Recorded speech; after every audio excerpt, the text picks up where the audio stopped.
if your garage door spring has broken.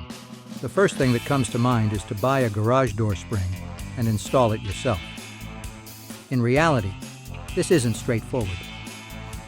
To purchase a spring that matches the weight and size of your door, you need to determine the size of your torsion spring. For this, use a measure tool residential wire gauge. Link in the description. If you don't have one, you can use a measuring tape and instructions from the internet. After purchasing the spring, it's important to follow all safety procedures when disassembling and assembling the spring system.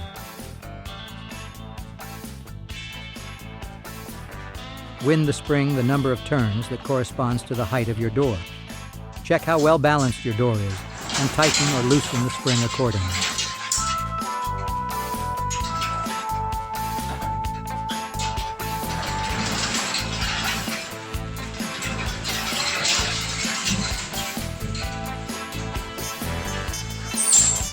In the open position, the cables on both sides should be tensioned evenly.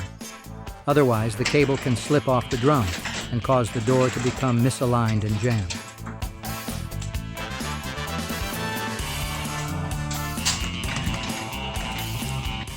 All of this work is quite complex and dangerous enough to entrust to professionals.